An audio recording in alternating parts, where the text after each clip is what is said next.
like to read you a book today. I'm going to try something a little bit different this time. Today I'm going to try a soft-spoken video today. And if that works, I'll do more, but if it doesn't, I'll just stick to whisper reads. Today's book is The Big Field by Mike Lupica. And let's just see if this will work today. I apologize for the squeakiness. This is a different chair than what I usually use.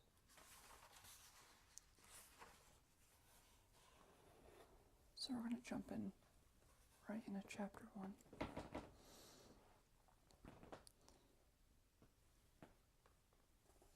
If you were a shortstop, you are always wanted the ball hit to you, whether the game was on the line or not. Keith Hutchinson, known to his friends as Hutch, had always thought of himself as a captain of any infield he'd ever been a part of, all the way back to his first year of Little League. Even back then, he could see the other kids were scared to have the ball hit at them in a big spot. Not Hutch. It was the shortstop in him. If the ball was in play, he always wanted it to be hit his play. Especially now, because the game was on the line now. And it wasn't just any old game. It was the biggest of the summer so far. Hutch's American Legion team, the Bonnet Beach Post 226 Cardinals, still had the lead against the Palm Beach Post 12 Braves. In the finals of the 17 and under league, even though this year's Cardinals didn't even have a single 17-year-old on the team. But their lead was down to a single run now, 7-6. They were in the bottom of the ninth of the St. Lucie American Complex in Lantana. Bases loaded for the Braves, 1 out to go.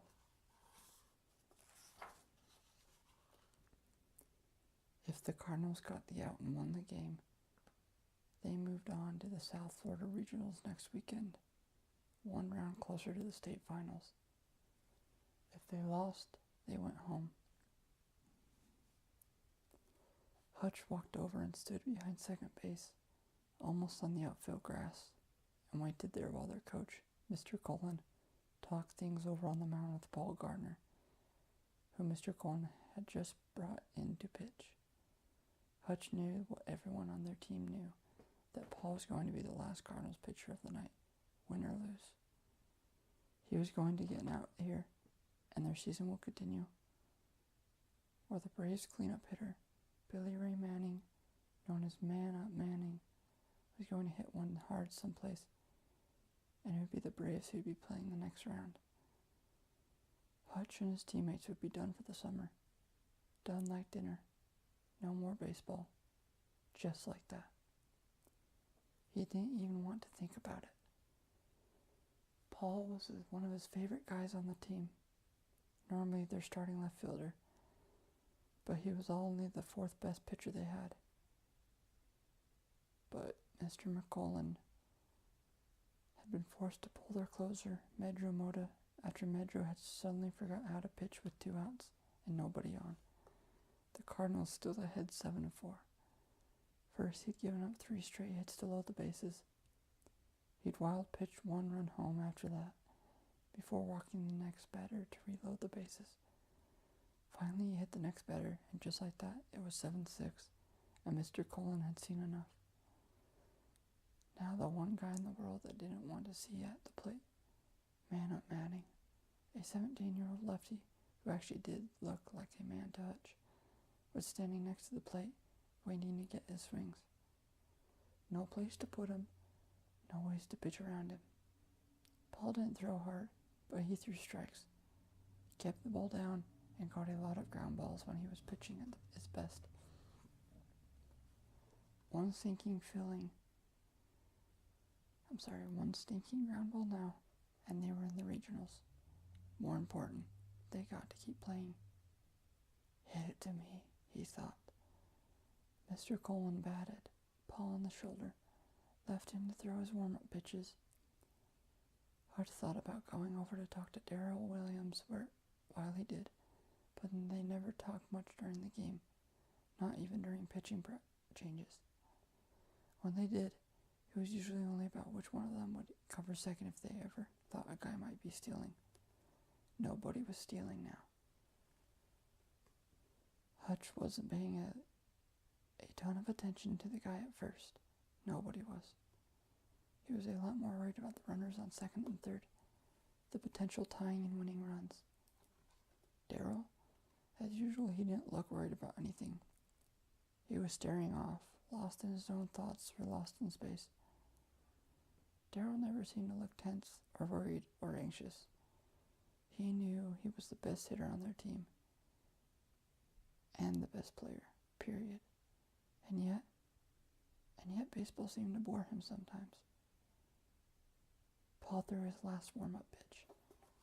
Brett Connors, their catcher, came out to have one quick word with him. As he ran back, the neighborhood people sitting on the other side of the screen behind home plate began to applaud, understanding the importance of the moment, as if they were all suddenly seeing the magic of what baseball could do to a summer's night. Hutch watched them and thought, if we lose, some of the same people will be here tomorrow, watching the older kids play the 1900 game.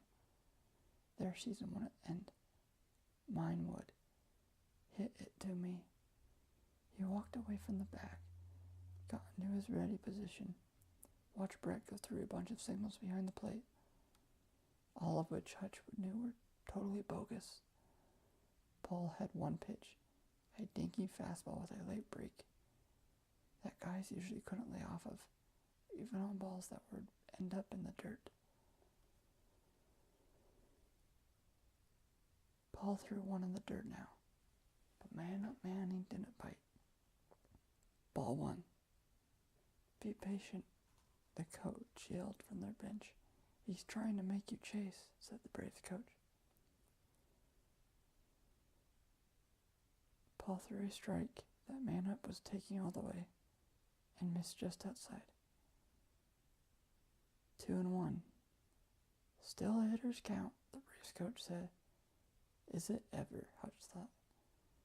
He could feel his heart in his chest, feeling the thump, thump, thump of it the way he feels the thump of rap music from the car next to you at stoplights sometimes.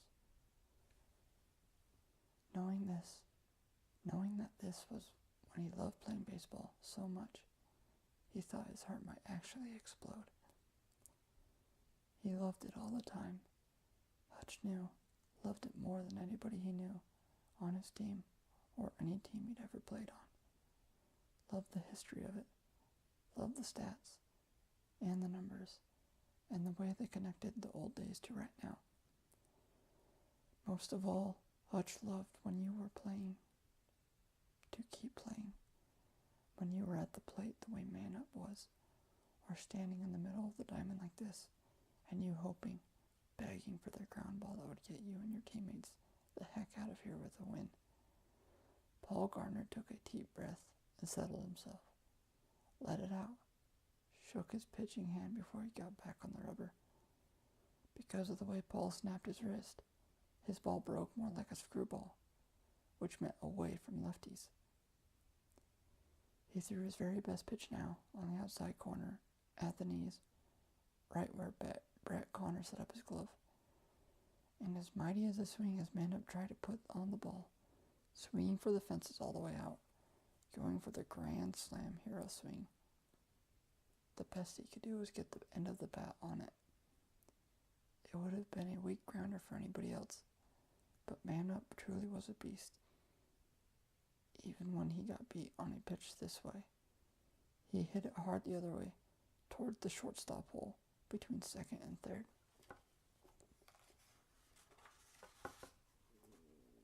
Instinctively, as soon as he saw the ball come off the end of the bat, Hutch was moving to his right, knowing that the only chance they were going to have if the ball didn't end up in left field and was forced at second. The shortstop and Hutch processed all that in an instant. Only he wasn't the shortstop. Darryl was.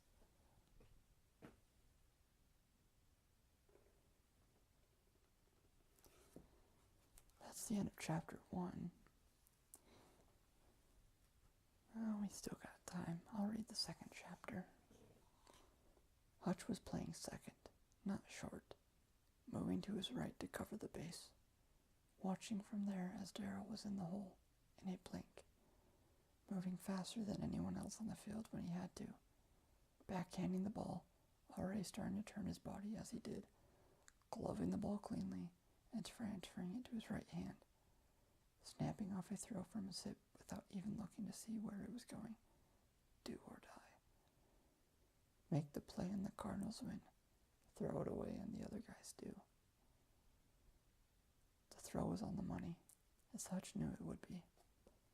The break they got, only for they sure needed, was that it was the Braves catcher running from first. The slowest guy on their team, so he did matter after all. Maybe if the Braves coach had known how much it was going to matter, he would have sent in a pitch runner, but he didn't. He was only worried about the tying and winning runs, the way anyone else would be under the lights of Santa Cruz. Hutch stretched like a first baseman now, stretched as far as he could while still keeping his foot on the bag, his left arm out as far as it will go.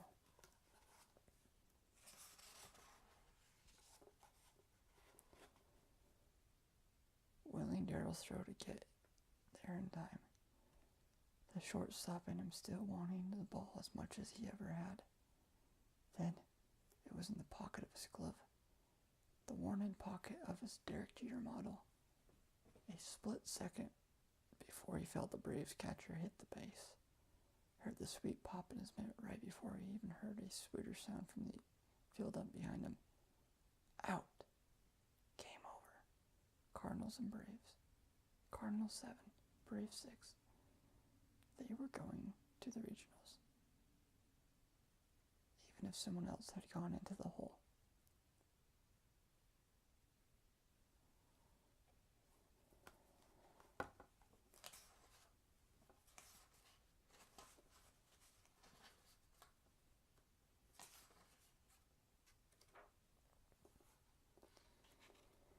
We're going to call that enough for this video. This was just a test on a soft smoking video. If you liked it, leave a comment. Personally, I don't think it was that good, but if you guys like it, I'll continue to do it. But I'm probably going to go back to my whisper readings. Anyway, I hope you have a good day, and I'll read to you next time.